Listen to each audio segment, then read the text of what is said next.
Quando o Senhor reconduziu nossos cativos, parecíamos sonhar. Encheu-se de sorriso nossa boca, nossos lábios de canções. Estimado diácono, queridos irmãos e irmãs, celebramos nesta Santa Liturgia o 5º domingo da Quaresma, domingo este que nos coloca diante de uma tradição antiga da Igreja, a tradição da Velatio.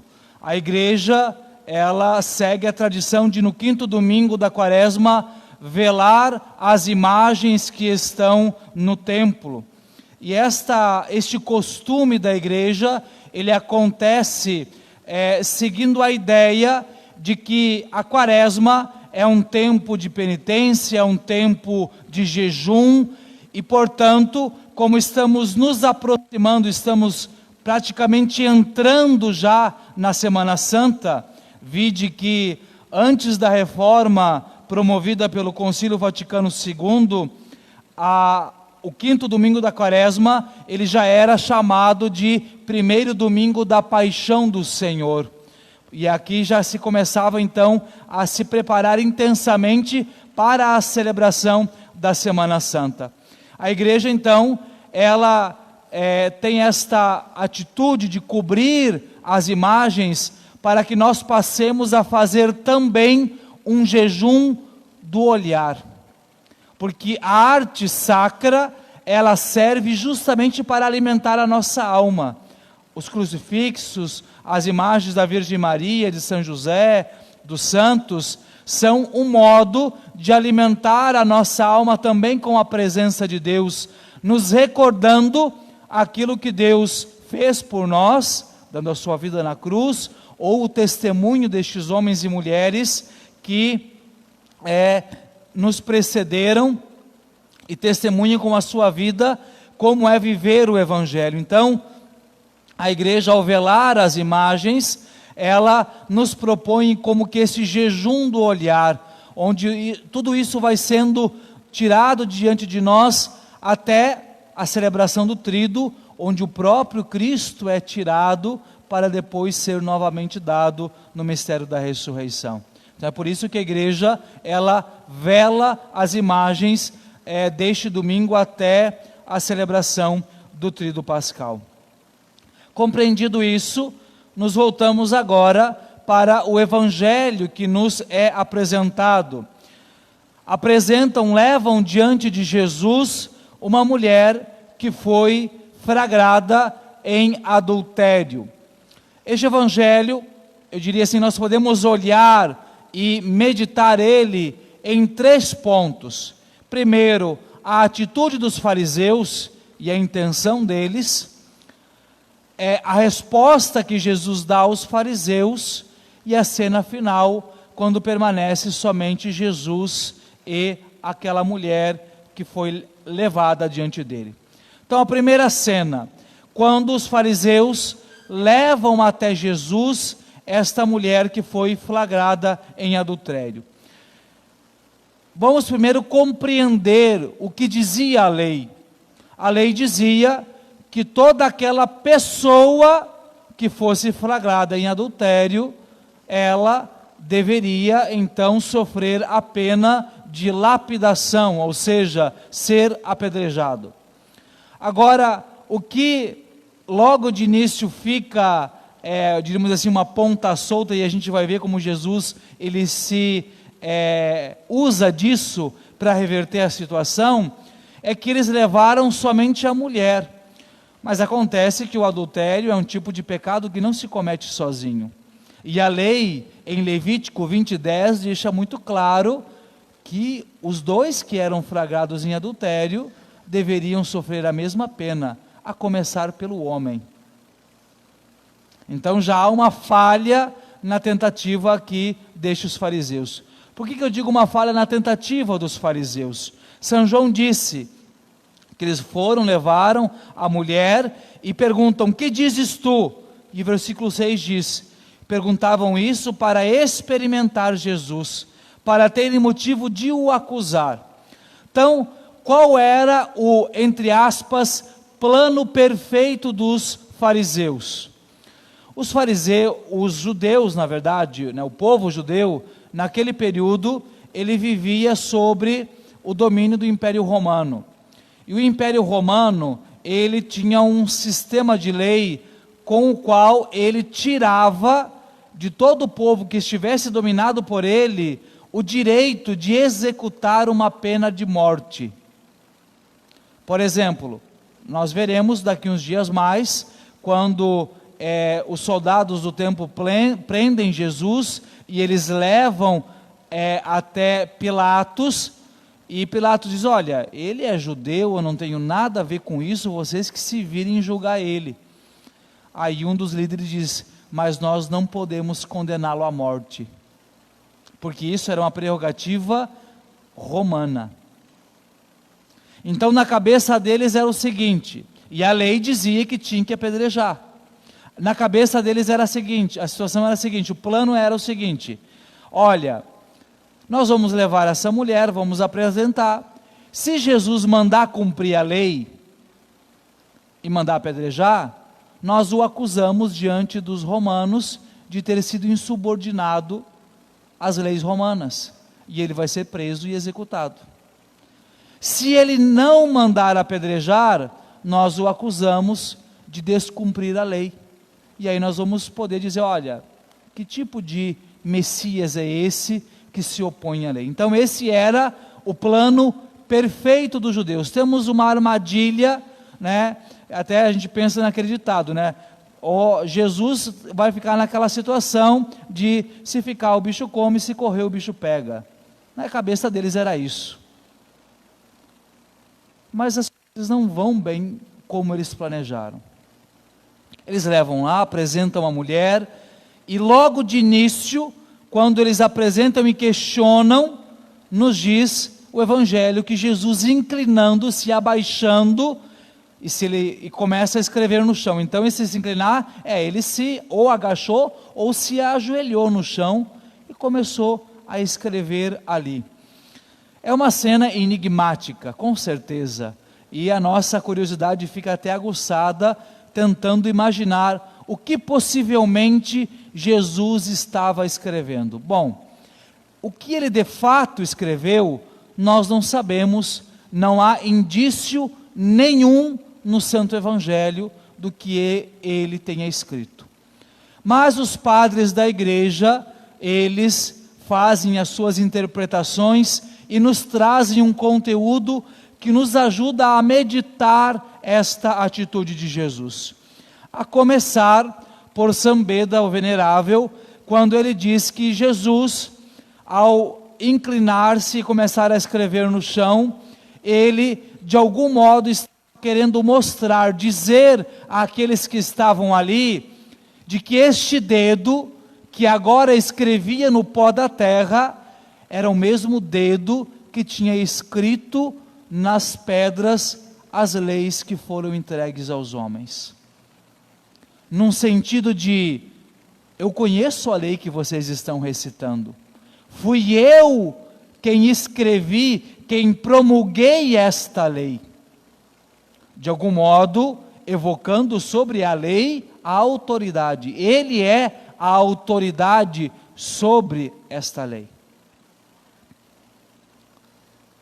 Santo Ambrósio, ele vai numa outra linha, quando ele diz que, possivelmente, Jesus, ao escrever com um dedo no chão, ele talvez estivesse escrevendo o nome daqueles homens que estavam ali, para dizer a eles que, devido à atitude, à postura deles, o nome deles seria escrito apenas no pó da terra, onde o tempo apaga, e não seria escrito no céu, como depois, inclusive, ele dirá aos seus próprios discípulos, que eles deviam se alegrar, porque o nome deles estaria escrito nos céus.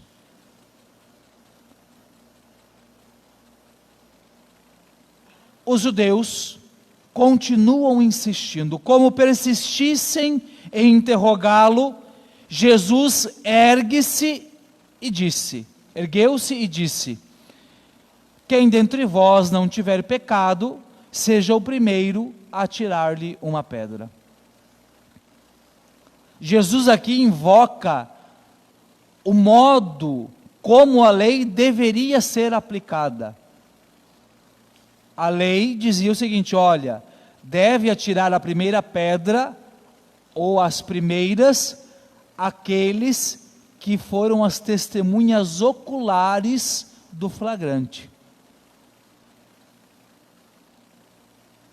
Seguido depois de todos os demais que estavam ali, começando pelos mais velhos. E o Evangelho nos diz o quê? Que Jesus tornou-se a inclinar e continuou escrevendo no chão, e eles, ouvindo o que Jesus falou, foram saindo um, a começar pelos mais velhos, e ficaram somente Jesus e a mulher.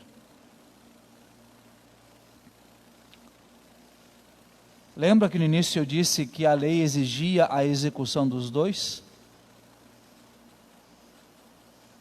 E que quem tivesse flagrado aquela situação deveria ser o primeiro?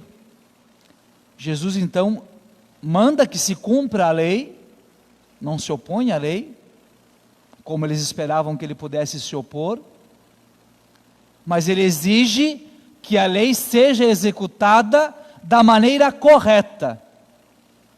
E de algum modo, a atitude daqueles que estavam ali deixa entrever que talvez o mesmo que cometeu adultério com a mulher estivesse por ali, e os que estavam acusando fossem seus cúmplices. Porque um a um foram saindo. O que Jesus nos deixa muito claro aqui em primeiro lugar é: absolutamente ninguém tem a autoridade para julgar. Ninguém tem a autoridade para promulgar uma sentença acerca da miséria alheia. Porque todos nós somos miseráveis. Quem nunca tiver pecado, que atire a primeira pedra. Somente Jesus, e aí nós voltamos lá, aquele modo de interpretar de São Beda, quando ele fala que Jesus escrevia no chão, para recordar que fora ele mesmo que escrevera a lei, porque somente ele é constituído juiz. Somente ele pode julgar e promulgar uma sentença. Ninguém de nós temos esta autoridade e podemos fazê-lo.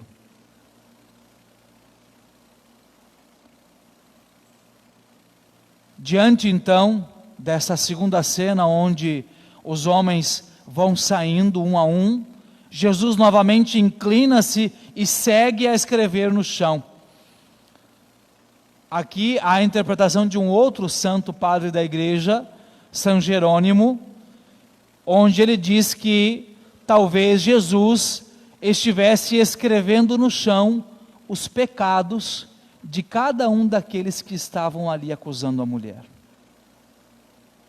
E talvez por isso eles foram largando as pedras e foram indo-se embora, porque Jesus estava recordando as misérias de cada um deles, as acusações que pesavam a consciência de cada um deles que estavam ali. Quando permanece no local somente a mulher e Jesus, e aí nós recordamos uma fala que é inclusive famosa, quase poética, de Santo Agostinho, e ficaram ali somente a miséria e a misericórdia. Ficaram ali somente a miséria e a misericórdia. E quando ficam ali somente Jesus e a mulher, então Jesus levanta-se pergunta a ela onde estavam aqueles que a acusavam, pergunta se ninguém a tinha condenado, e conclui dizendo: eu também não te condeno, vai e não tornes mais a pecar. Aqui, e aí não são os padres da igreja, é apenas uma simples percepção que o padre tem do texto, olhando como um todo. Quando os homens vêm trazendo aquela mulher e apresentam, imediatamente Jesus se abaixa e começa a escrever no chão. Isso nos dá a ideia de que Jesus não olha para os homens, mas olha para baixo, ele desvia o olhar. Eles insistem, ele se levanta, fala o que tinha que falar, e novamente se inclina e segue escrevendo. Novamente, não se recusa a olhar. Mas quando todos eles vão embora, Jesus se levanta. O Evangelho, é claro, não diz se ele olhou para a mulher, mas se ele se levantou, e aí é a imaginação, eu creio que ele olhou, porque ele poderia continuar falando com ela também, inclinado e escrevendo, se ele não quisesse olhar para ela. O que eu compreendo dessa atitude diferente de Jesus com aqueles fariseus e com a mulher que era acusada de adultério? Jesus conhecia o coração daqueles homens, e sabia o quanto eles eram miseráveis, e sabia da hipocrisia deles, ao colocarem-se ali como se fossem justiceiros da lei. Eu compreendo que talvez Jesus não quisesse olhar para aqueles homens, porque o olhar que eles encontrariam seria um olhar de ira. Um olhar de ira. O olhar irado de Deus.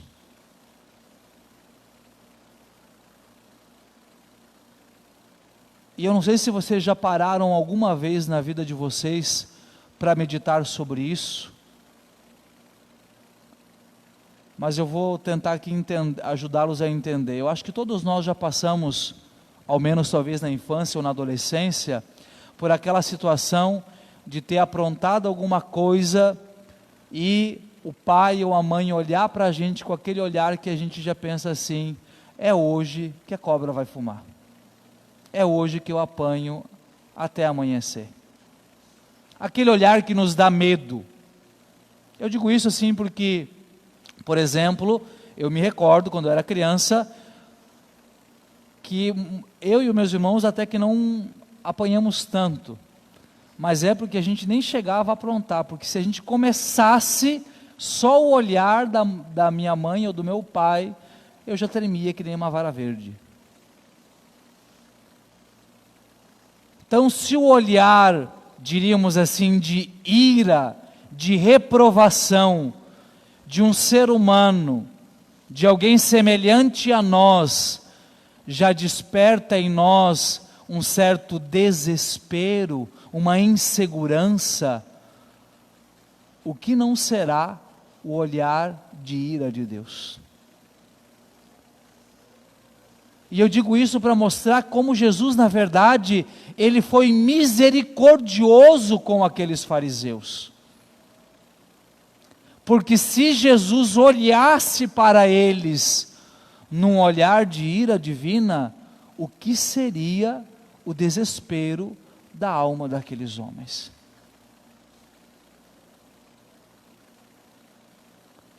Mas quando todos eles vão embora, Jesus levanta-se e olha para aquela mulher e se dirige àquela mulher.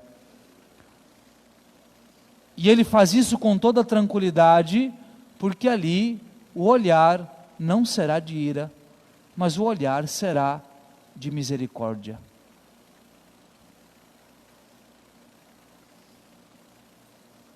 É o próprio Santo Agostinho também que diz que Jesus, ao promulgar a sentença, quem não tiver pecado que atire a primeira pedra, que diz que Jesus foi fiel à lei e não deixou de lado a mansidão que era própria da sua misericórdia.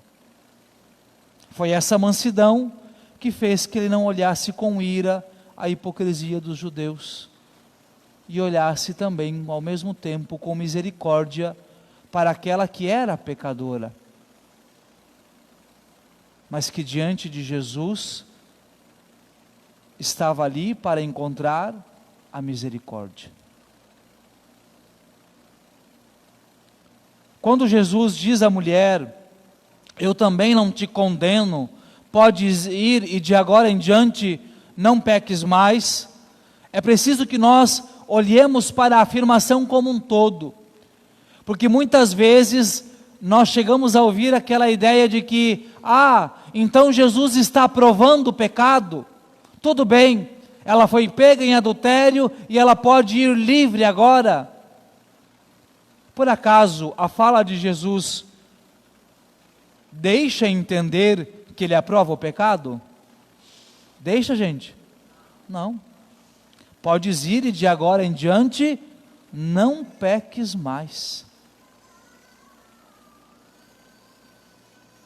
A misericórdia de Deus, ela vem ao nosso encontro para nos perdoar dos nossos atos, porque Deus nos ama, porque Deus quer a nossa redenção, a nossa salvação, mas Ele reprova com veemência as atitudes erradas, ou seja, o pecado.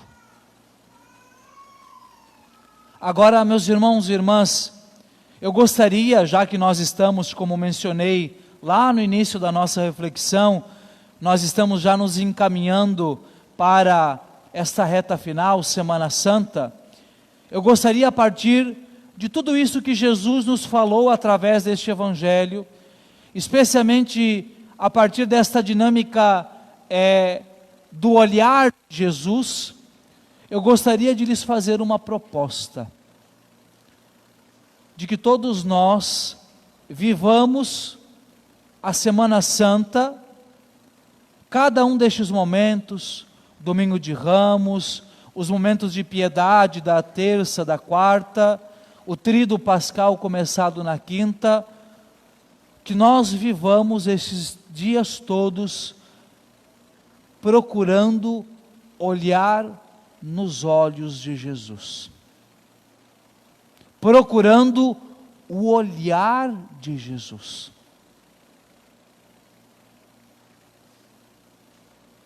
Para que, procurando o olhar de Jesus, encontremos neste olhar o que Ele tem a nos dizer.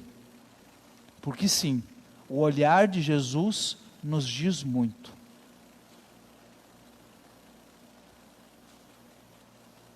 Para entendermos qual é a nossa posição, como nós estamos diante de Jesus.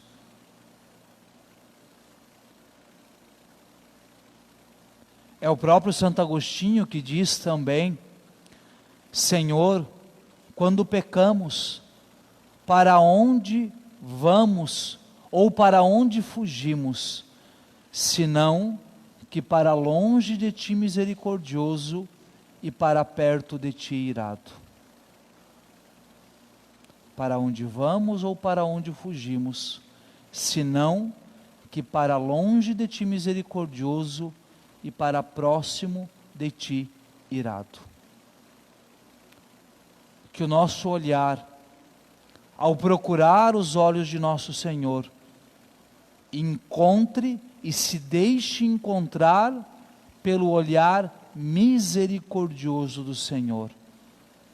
E encontrados por esta misericórdia, possamos ser renovados na nossa vida espiritual e possamos ouvir de Jesus como aquela mulher: vai e de agora em diante não peques mais.